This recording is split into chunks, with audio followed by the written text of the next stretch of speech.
നമ്മൾ കഴിഞ്ഞ ക്ലാസ്സിൽ പഠിച്ചത് തിയറംസ് ഓഫ് മൊമെൻ്റ് ഓഫ് ഇനേർഷ്യയാണ്. മൊമെൻ്റ് ഓഫ് ഇനേർഷ്യയെ കണ്ടുപിടിക്കുന്നതിന് വേണ്ടി നമ്മൾ ഉപയോഗിക്കുന്ന രണ്ട് ഇമ്പോർട്ടൻ്റ് ആയിട്ടുള്ള രണ്ട് തിയറംസ് ഏതൊക്കെയാണ്?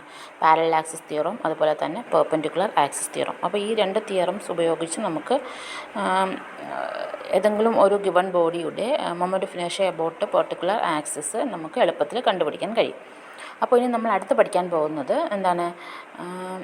ഡിഫറെൻറ്റ് ഷേപ്സ് ഉള്ള ബോഡീസിൻ്റെ moment of inertia about different axis എങ്ങനെ കണ്ടുപിടിക്കാൻ നോക്കാം. അതായത് calculation of moment of inertia of bodies of different shapes. Different ആയിട്ടുള്ള ജോമെട്രിക്കൽ ഷേപ്പുള്ള ബോഡിയുടെ moment of inertia about a given axis എങ്ങനെയാണ് കണ്ടുപിടിക്കുന്നതെന്ന്. അപ്പോൾ അതിന് 3 സ്റ്റെപ്സ് ഉണ്ട്. അപ്പോൾ ഈ ഒരു 3 സ്റ്റെപ്സൊക്കെ നമ്മൾ ഉപയോഗിക്കുന്നത് കണ്ടിന്യൂസ് ആയിട്ടുള്ള മാസ് ഡിസ്ട്രിബ്യൂഷൻ ഉള്ള ബോഡീസിൻ്റെ കേസിലാണ്. In the case of A continuous homogeneous body of definite geometrical shape the following procedure is adopted for the calculation of moment of inertia of A body about a given axis. അപ്പോൾ നമുക്ക് തന്നിരിക്കുന്ന ബോഡിയുടെ mass distribution എന്ന് പറയുന്നത് homogeneous, അതുപോലെ തന്നെ കണ്ടിന്യൂവസും ആയിട്ടുണ്ടെങ്കിൽ, അതുപോലെ തന്നെ ഡെഫിനറ്റ് ആയിട്ടുള്ളൊരു ജോമെട്രിക്കൽ ഷേപ്പും ഉള്ള ബോഡിയുടെ മൊമെൻ്റ് ഓഫ് ഇനേർഷ്യ നമുക്ക് ഗിവൺ ആക്സിസിന് അബൌട്ടായിട്ട് കണ്ടുപിടിക്കണമെങ്കിൽ നമ്മൾ 3 പ്രൊസീജിയറാണ് അഡോപ്റ്റ് ചെയ്യുന്നത്. അതിലൊന്നെന്ന് പറയുന്നത് first an expression is obtained for the moment of inertia of an infinitesimal mass of the body about the given axis. അപ്പോൾ നമുക്ക് ബോഡി അറിയാം, അതുപോലെ തന്നെ അത് ഏത് ആക്സിസിന് അബൌട്ടായിട്ടാണ് മൊമെൻ്റ് ഓഫ് ഇനേർഷ്യ കണ്ടുപിടിക്കുന്നതെന്ന് ആ ആക്സിസും അറിയാമെങ്കിൽ നമ്മൾ ആദ്യം കണ്ടുപിടിക്കേണ്ടത് ആ ബോഡിയിൽ ഒരു എലമെൻ്റൽ മാസ്, അതായത് ഇൻഫിനിറ്റസിമൽ മാസ്സുള്ള ഒരു പോയിൻ്റ്, ആ ബോഡിയിലെ ഒരു പോയിൻ്റ് നമ്മൾ എടുക്കുക. എന്നിട്ട് എന്ത് ചെയ്യുക? ആ ബോഡിക്ക് അബൌട്ടായിട്ടുള്ള അല്ലെങ്കിൽ ആ ഒരു എലമെൻ്റൽ മാസിന് ആ മാസിൻ്റെ moment of inertia about the given axis ആദ്യം നമ്മൾ കണ്ടുപിടിക്കുക. അപ്പോൾ അതാണ് ആദ്യം ചെയ്യേണ്ടത്. Find an expression for the moment of inertia of an infinitesimal mass of the body about the given axis. ഒരു ചെറിയ എലമെൻ്റൽ മാസ് കണ്ടുപിടിക്കുക. എന്നിട്ട് ആ മാസിൻ്റെ ആ ആക്സിസിന് അബൌട്ടായിട്ടുള്ള മൊമെൻ്റ് ഓഫ് ഇനേർഷ്യ ആദ്യം കണ്ടുപിടിക്കുക. അതെങ്ങനെയാണെന്ന് നിങ്ങൾക്കറിയാമല്ലോ. നമുക്ക് ആ മാസ് അറിയാം, എലമെൻ്റൽ മാസ് അറിയാം, അതുപോലെ തന്നെ ആ മാസിന് ആ ആക്സിസ് ഓഫ് റൊട്ടേഷൻ അബൌട്ടായിട്ടുള്ള അല്ലെങ്കിൽ ആ ആക്സിസ് ഓഫ് റൊട്ടേഷനിൽ നിന്നുള്ള ഡിസ്റ്റൻസും അല്ലെങ്കിൽ ലെങ്ത്തും അറിയാമെങ്കിൽ നമുക്ക് എന്ത് ചെയ്താൽ മതി? Moment of inertia of that particle or elemental mass about the given axis is the product of mass of the elemental point അല്ലെങ്കിൽ elemental region of the body and the square of distance of that elemental mass from the axis of rotation. അങ്ങനെയാണ് നമ്മൾ ആദ്യം ആ ഒരു particle അല്ലെങ്കിൽ ആ ഒരു elemental മാസിൻ്റെ moment of inertia about that axis കണ്ടുപിടിക്കുന്നത്. ഇനി അടുത്ത രണ്ടാമത്തെ പ്രൊസീജിയർ എന്ന് പറയുന്നത് എന്ത് ചെയ്യുക? The Z expression is integrated over the limits depending upon the shape of the body. ആ ബോഡിയുടെ ഷേപ്പിനനുസരിച്ച് നമ്മൾ എന്ത് ചെയ്യുക? ആ ഒരു എക്സ്പ്രഷനെ ഇൻ്റഗ്രേറ്റ് ചെയ്യുക. ആ ഒരു എലമെൻ്റൽ മാസിൻ്റെ മൊമെൻ്റ് ഓഫ് ഇനേർഷ്യയുടെ എക്സ്പ്രഷനെ എന്ത് ചെയ്യുക? ആ ഒരു ബോഡിയുടെ ഷേപ്പിനനുസരിച്ച് ഇൻ്റഗ്രേറ്റ് ചെയ്യുക. അപ്പോൾ റെക്റ്റാങ്കുലർ ഷേപ്പിലുള്ളതാണെങ്കിൽ അതിൻ്റെ ലെങ്ത്തിനനുസരിച്ച് ഇൻ്റഗ്രേറ്റ് ചെയ്യുക. ഏത് ആക്സിന് അബൌട്ടായിട്ടാണോ കണ്ടുപിടിക്കേണ്ടത് അങ്ങനെ ഇൻ്റഗ്രേറ്റ് ചെയ്ത്, അതായത് ലെങ്ത്ത് ലെങ്ത്തുള്ള ബോഡിയാണെന്നുണ്ടെങ്കിൽ അവിടുത്തെ റെക്റ്റാങ്കുലർ ഷേപ്പ് ആകുമ്പോൾ ആ ഒരു ഇൻ്റഗ്രേഷൻ്റെ ലിമിറ്റ് എന്ന് പറയുന്നത് -L/2 to +L/2 അങ്ങനെയൊക്കെ നമുക്ക് ഇൻ്റഗ്രേറ്റ് ചെയ്യാം. ഇനി അടുത്തത് മൂന്നാമത്തെ സ്റ്റെപ്പ് എന്ന് പറയുന്നത് whenever necessary full use of theorems of parallel and perpendicular axis is made. ഇനി നമുക്ക് ആവശ്യമുണ്ടെന്നുണ്ടെങ്കിൽ, അതായത് ഇപ്പോൾ ഒരു സെൻറ്റർ ഓഫ് മാസിന് അബൌട്ടായിട്ടുള്ള മൊമെൻ്റ് ഓഫ് ഇനേർഷ്യ അറിയാമെന്നുള്ള കേസിൽ, അല്ലെങ്കിൽ അബൌട്ട് 2 പെർപെൻഡിക്കുലർ ആക്സിസ് അറിയാമെന്നുണ്ടെങ്കിലൊക്കെ നമുക്ക് മൂന്നാമത്തെ ഒരു ആക്സിസിന് അബൌട്ടായിട്ട് അല്ലെങ്കിൽ രണ്ടാമത്തെ ആക്സിസിന് അബൌട്ടായിട്ട് ഫസ്റ്റ് കേസിൽ നമുക്ക് എന്ത് ചെയ്യാം? പാരലൽ ആക്സിസ് തിയറോ അതുപോലെ തന്നെ പെർപെൻഡിക്കുലർ ആക്സിസ് തിയറോ ഒക്കെ ഉപയോഗിക്കാം. നമ്മൾ ഇനി ഡിഫറെൻറ്റ് ഷേപ്പുള്ള ബോഡീസിൻ്റെ മൊമെൻ്റ് ഓഫ് ഇനേർഷ്യ കണ്ടുപിടിക്കുമ്പോൾ അതിൻ്റെ യൂസ് എവിടെയൊക്കെ വരുമെന്ന് നമുക്ക് മനസ്സിലാവും. അപ്പോൾ ഈ 3 സ്റ്റെപ്പാണ് നമ്മൾ മൊമെൻ്റ് ഓഫ് ഇനേർഷ്യ കണ്ടുപിടിക്കുന്ന നേരത്ത് ഉപയോഗിക്കുന്നത്. അപ്പോൾ ഒന്നാമത്തത് ആ ബോഡിയുടെ ഒരു എലമെൻ്റൽ മാസ് കൺസിഡർ ചെയ്യുക, എന്നിട്ട് ആ ഗിവൺ ആക്സിന് അബൌട്ടായിട്ടുള്ള ആ എലമെൻ്റൽ മാസിൻ്റെ മൊമെൻ്റ് ഓഫ് ഇനേർഷ്യ കണ്ടുപിടിക്കുക. അതിനുശേഷം എന്ത് ചെയ്യുക, രണ്ടാമത്തെ സ്റ്റെപ്പ് എന്ന് പറയുന്നത് ആ ബോഡിയുടെ ഷേപ്പിനനുസരിച്ച് ആ ഒരു മൊമെൻ്റ് ഓഫ് ഇനേർഷ്യയുടെ എക്സ്പ്രഷനെ ഇൻ്റഗ്രേറ്റ് ചെയ്യുക. ദെൻ മൂന്നാമത്തെ സ്റ്റെപ്പ് എന്ന് പറയുന്നത് ആവശ്യമെങ്കിൽ നമുക്ക് മൊമെൻ്റ് ഓഫ് ഇനേർഷ്യയുടെ തിയറംസ്, അതായത് പാരലൽ ആക്സിസ് തിയറം അതുപോലെ തന്നെ പെർപെൻഡിക്കുലർ ആക്സിസ് തിയറവും നമുക്ക് ഉപയോഗിക്കാം. ഇനി നമുക്കൊരു എക്സാമ്പിൾ നോക്കാം. ഇവിടെ ഫസ്റ്റ് നമ്മൾ ചെയ്യാൻ പോകുന്നത് moment of inertia of a rectangular lamina. ഒരു റെക്റ്റാങ്കുലർ ലാമിനയുടെ മൊമെൻ്റ് ഓഫ് ഇനേർഷ്യയാണ് നമ്മൾ ആദ്യം കണ്ടുപിടിക്കുന്നത്. അപ്പോൾ നമുക്ക് ആക്സിസ് പറഞ്ഞിട്ടുണ്ട്, about an axis perpendicular to its plane and passing through the centre of mass. ആ റെക്റ്റാങ്കുലർ ലാമിനയുടെ സെൻറ്റർ ഓഫ് മാസിൽ കൂടി പാസ് ചെയ്യുന്നതും അതുപോലെ തന്നെ അതിൻ്റെ പ്ലെയിനിന് പെർപെൻഡിക്കുലർ ആയിട്ടുള്ള ആ ആക്സിസിന് അബൌട്ടായിട്ടുള്ള ആ റെക്റ്റാങ്കുലർ ലാമിനയുടെ മൊമെൻ്റ് ഓഫ് ഇനേർഷ്യയാണ് നമുക്ക് ആദ്യം കണ്ടുപിടിക്കേണ്ടത്. അപ്പോൾ ഇതാണ് നമ്മുടെ ഫിഗർ. ഇതാണ് നമ്മുടെ ഫിഗർ എന്ന് പറയുന്നത്. ഇവിടെ നമുക്ക് ABCD എന്ന് പറയുന്ന ഒരു റെക്റ്റാങ്കുലർ പ്ലെയിൻ റെക്റ്റാങ്കുലർ ലാമിനയുണ്ട്.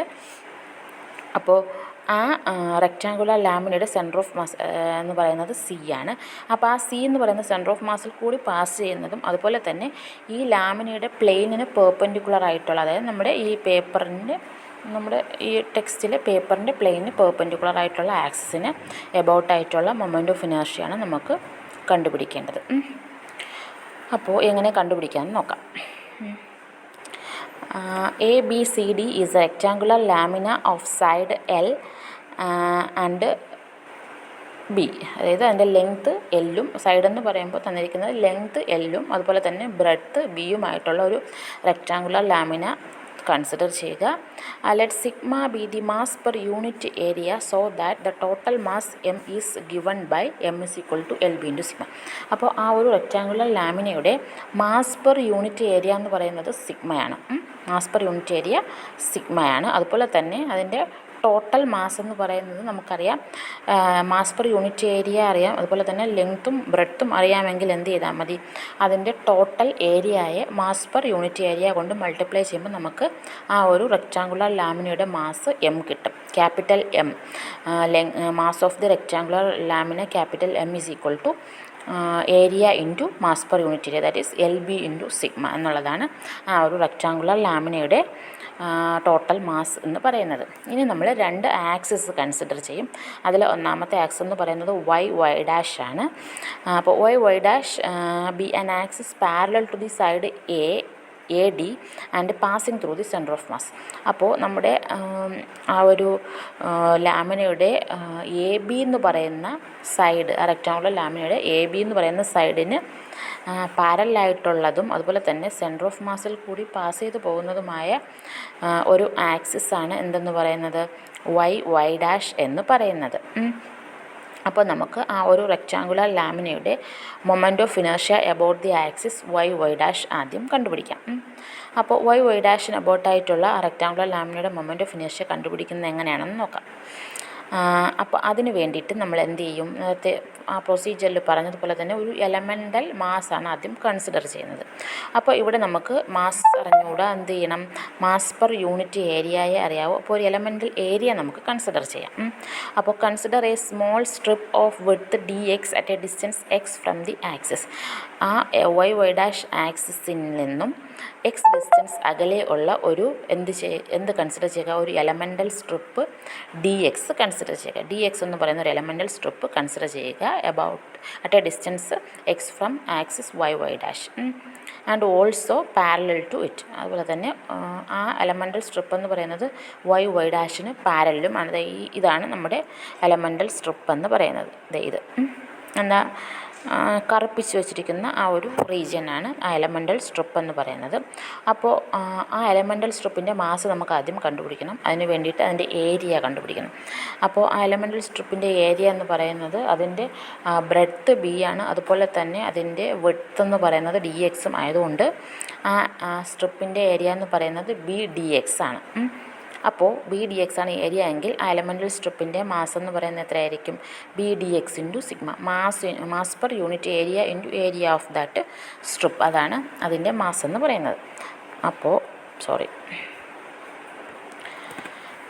അങ്ങനെയാണെങ്കിൽ അപ്പോൾ മാസ് കിട്ടി, അതുപോലെ തന്നെ ആ ആക്സിസിൽ നിന്നുള്ള എൻ്റെ ഡിസ്റ്റൻസ് എന്ന് പറയുന്നത് എക്സ് ആണെന്നും അറിയാം എങ്കിൽ moment of inertia of the strip about the axis y ഡാഷിന് അബൌട്ടായിട്ടുള്ള ആ എലമെൻ്റൽ സ്ട്രിപ്പിൻ്റെ മൊമെൻ്റ് ഓഫ് ഇനേർഷ്യ എത്രയായിരിക്കും? അതിൻ്റെ mass into square of distance from the axis, that is b d x sigma into x square. B d x sigma എന്ന് പറയുന്നത് അതിൻ്റെ മാസും, അതുപോലെ തന്നെ എക്സ് സ്ക്വയർ എന്ന് പറയുന്നത് എന്താണ്?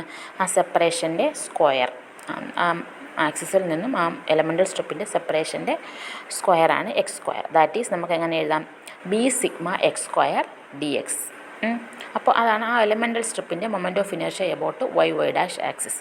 അങ്ങനെയാണെങ്കിൽ moment of inertia of the whole lamina about y dash എങ്ങനെ കിട്ടും? ഇൻ്റഗ്രേറ്റ് ചെയ്താൽ മതി. ഇപ്പോൾ ലെങ്ത്തിനനുസരിച്ച് ആ ഒരു എലമെൻ്റ് ലെങ്ത്തിൻ്റെ അല്ലെങ്കിൽ എന്താണ് ആ ഒരു ലാമിനയുടെ ലെങ്ത്തിന് പെർപെൻഡിക്കുലർ ആയിട്ടുള്ള ആക്സിസ് ആണ്. അതുകൊണ്ട് തന്നെ നമുക്ക് എന്ത് ചെയ്താൽ മതി? ആ ഒരു എക്സ്പ്രഷനെ, എലമെൻ്റൽ സ്ട്രിപ്പിൻ്റെ മൊമെൻ്റ് ഓഫ് ഇനേർഷ്യയുടെ എക്സ്പ്രഷനെ ആ ടോട്ടൽ ലെങ്ത്തിൽ ഇൻ്റഗ്രേറ്റ് ചെയ്താൽ നമുക്ക് moment of inertia of the lamina about y dash കിട്ടും. That is I Y is equal to integral -L/2 to +L/2 b sigma x square d x. അപ്പോൾ അതാണ് അവിടുത്തെ ഇൻ്റഗ്രേഷൻ എന്ന് പറയുന്നത്. അപ്പോൾ ഇൻ്റഗ്രേഷൻ്റെ പ്രോപ്പർട്ടി നമുക്ക് അപ്ലൈ ചെയ്യാം. അതായത് ബി എന്ന് പറയുന്ന ബ്രെഡ്ത്തും അതുപോലെ തന്നെ സിഗ്മ എന്ന് പറയുന്ന അതിൻ്റെ മാസ് പെർ യൂണിറ്റ് ഏരിയയും എന്താണ്? കോൺസ്റ്റൻ്റ് ആണ്. പിന്നെ ഇൻ്റഗ്രേഷനിൽ വരുന്നത് ഏത് മാത്രമേ ഉള്ളൂ? ആ എലമെൻ്റൽ സ്ട്രിപ്പിൻ്റെ ഡിസ്റ്റൻസ് ഫ്രം ദി ആക്സിസ് ആണ് നമ്മൾ അവിടെ വേരി ചെയ്യുന്നത്. അപ്പോൾ അത് മാത്രമേ ഇൻ്റഗ്രേഷൻ ലിമിറ്റിൽ വരുന്നുള്ളൂ, അല്ലെങ്കിൽ ഇൻ്റഗ്രേഷനിൽ വരുന്നുള്ളൂ. അപ്പോൾ നമുക്ക് ആ ഒരു ലിമിറ്റിനെ ഒന്ന് മാറ്റാം. ഇവിടെ എക്സ് സ്ക്വയർ എന്ന് പറയുന്ന ഈവൻ ഫംഗ്ഷൻ ആയതുകൊണ്ട് തന്നെ നമുക്ക് ഇൻ്റഗ്രേഷൻ്റെ പ്രോപ്പർട്ടി അനുസരിച്ച് എങ്ങനെ എഴുതാം? Integral -L/2 to +L/2 x square d എക്സിനെ നമുക്ക് എങ്ങനെ എഴുതാം? 2 into integral 0 to L/2 x square d x എന്ന് എഴുതാം. ബി സിഗ്മ എന്ന് പറയുന്നത് കോൺസ്റ്റൻ്റ് ആണ്. അപ്പോൾ ഐ വൈയുടെ എക്സ്പ്രഷൻ എന്തായി മാറി? 2 into integral 0 to L/2 b sigma x square d x. അപ്പോൾ അതാണ് അവിടുത്തെ ഇൻ്റഗ്രേഷനെ നമുക്ക് ഇൻ്റഗ്രേറ്റ് ചെയ്യാം. അപ്പോൾ 2 ഇൻറ്റു ബി സിഗ്മ എന്ന് പറയുന്നത് എന്താണ്? കോൺസ്റ്റൻ്റ് ആണ്. പിന്നെ ഇൻ്റഗ്രേഷനിൽ വരുന്നത് എക്സ് സ്ക്വയർ ഡി എക്സ് മാത്രമേ ഉള്ളൂ. എക്സ് സ്ക്വയർ ഡി എക്സിൻ്റെ ഇൻ്റഗ്രൽ എന്ന് പറയുന്നത് x³ ആണ്. അപ്പോൾ നമുക്ക് ലിമിറ്റും കൂടി അപ്ലൈ ചെയ്യാം. That is x³ between limit 0 to L/2. അതായത് 2b സിഗ്മ ഇൻറ്റു L³ അതായത് എക്സിന് പകരം L/2 കൊടുക്കുക. അപ്പം x³ എന്ന് പറയുന്നത് എന്താവും? L³ എന്നാവും. പിന്നെ ഒരു /3 കൂടെ ഉള്ളത് കൊണ്ട് 8 × 3 24 എന്താണ്? L³ എന്ന് കിട്ടും. അല്ലെങ്കിൽ നമുക്ക് എങ്ങനെ എഴുതാം? I Y is equal to ഒരു എല്ലിനെ ഇങ്ങ് പുറത്തെടുത്താൽ LB സിഗ്മ ഇൻറ്റു L²/2 എന്ന് എഴുതാം. ഇതുപോലെ എഴുതാം. LB sigma into L²/2. ഇവിടെ LB സിഗ്മ എന്ന് പറയുന്നത് എന്താണ്? Area into mass per unit area. അതിൻ്റെ വാല്യൂ എത്രയാണ്? Total mass of the lamina. അപ്പോൾ നമുക്ക് എങ്ങനെ വരും? Expression I Y is equal to mL²/12 എന്ന് വരും. അപ്പോൾ അതാണ് moment of inertia of the lamina about an axis passing through the centre of mass and parallel to the side b സൈഡിന് പാരലായിട്ടുള്ളതും അതുപോലെ തന്നെ സെൻറ്റർ ഓഫ് മാസിൽ കൂടി പാസ് ചെയ്യുന്നതുമായിട്ടുള്ള ആക്സിന് എബൌട്ടായിട്ടുള്ള moment of inertia I y ആണ് mL²/12 എന്ന് പറയുന്നത്. അപ്പോൾ ഇതേപോലെ തന്നെ നമുക്ക് മറ്റൊരു ആക്സിസ്, അതായത് എന്താണ് എക്സ് ഡാഷ് എന്ന് പറയുന്ന ആക്സിസ്, അതായത് parallel to the side A B അല്ലെങ്കിൽ ലെങ്ത്തിന് പാരലായിട്ടുള്ളതും അതുപോലെ തന്നെ സെൻറ്റർ ഓഫ് മാസിൽ കൂടി പാസ് ചെയ്യുന്നതുമായിട്ടുള്ള ആക്സിസിന് എബൌട്ടായിട്ടുള്ള മൊമെൻ്റ് ഓഫ് ഇനേർഷ്യ നമുക്ക് IX എന്ന് കൊടുക്കാം. നമ്മുടെ എക്സ് ഡയറക്ഷനിൽ പാരലായിട്ട് ഉള്ളത് കൊണ്ട് തന്നെ നമുക്ക് IX എന്ന് കൊടുക്കാം. അപ്പോൾ ഇതേ രീതിയിൽ നമ്മൾ കാൽക്കുലേറ്റ് ചെയ്യുമ്പോൾ IXൻ്റെ വാല്യൂ കിട്ടുന്നത് ഇവിടെ ലെങ്ത്തിന് പാരലായതുകൊണ്ട് എന്താണ്? ലെങ്ത്തിന് ആദ്യത്തെ കേസിൽ എന്താണ് ബ്രെഡ്ത്തിന് പാരലായിട്ടുള്ളത് കൊണ്ട് തന്നെ, അല്ലെങ്കിൽ ലെങ്ത്തിന് പെർപെൻഡിക്കുലർ ആയിട്ടുള്ള ആക്സിസാണ് ഐ വൈ എന്ന് പറയുന്നത്, അല്ലെങ്കിൽ വൈ വൈ ഡാഷ് എന്ന് പറയുന്നത്. അവിടെ L²/2 ആണ്. അപ്പോൾ ഇവിടുത്തെ കേസിൽ നമുക്ക് എന്താണ് ലെങ്ത്തിന് പാരലാണ്, അല്ലെങ്കിൽ ബ്രെഡ്ത്തിന് പെർപെൻഡിക്കുലർ ആയിട്ടുള്ള ആക്സിസ് ആയതുകൊണ്ട് തന്നെ നമുക്ക് IXൻ്റെ വാല്യൂ ചെയ്യുമ്പോൾ MB²/12 എന്ന് കിട്ടും. അപ്പോൾ IX എന്ന് പറയുന്നത് MB²/12 ആണ്. വേണമെങ്കിൽ നിങ്ങൾക്ക് ചെയ്ത് നോക്കാം. ചെയ്യുമ്പോൾ ഇതേപോലെ തന്നെയാണ് വരുന്നത്. അപ്പോൾ അതാണ് എന്താണ് XX' പാരലൽ, അല്ലെങ്കിൽ XX' അബോട്ടായിട്ടുള്ള ആ ഒരു റെക്റ്റാങ്കുലർ ലാമിനയുടെ മൊമെൻ്റ് ഓഫ് ഇനേർഷ്യ എന്ന് പറയുന്നത്. അങ്ങനെയാണെങ്കിൽ hence the moment of inertia I of the lamina about an axis passing through the centre, അല്ലെങ്കിൽ centre of mass C and perpendicular to the plane of the lamina. എന്താണ് ആ ഒരു rectangular ലാമിനയുടെ centre സിയിൽ കൂടി പാസ് ചെയ്യുന്നതും, അതുപോലെ തന്നെ അതിൻ്റെ പ്ലെയിനിന് പെർപെൻഡിക്കുലർ ആയിട്ടുള്ള ആക്സിസിന് അബോട്ടായിട്ടുള്ള മൊമെൻ്റ് ഓഫ് ഇനേർഷ്യ എന്ന് പറയുന്നത് നമുക്ക് പെർപെൻഡിക്കുലർ ആക്സിസ് തിയറം വെച്ച് ചെയ്യാം. I = IX + IY. That is IX എന്ന് പറയുന്നത് ML², IX എന്ന് പറയുന്നത് MB²/12, അതുപോലെ തന്നെ IY എന്ന് പറയുന്ന ML²/12 ആണ്. അപ്പോൾ ആഡ് ചെയ്യുമ്പോൾ നമുക്ക് കിട്ടും M × L² + B²/12 എന്ന് കിട്ടും. ഇതാണ് moment of inertia of the lamina about an axis passing through the centre and perpendicular to the plane of the lamina എന്ന് പറയുന്നത്. അപ്പോൾ ഈ രീതിയിലാണ് നമ്മൾ മൊമെൻ്റ് ഓഫ് ഇനേർഷ്യ കണ്ടുപിടിക്കുന്നത്.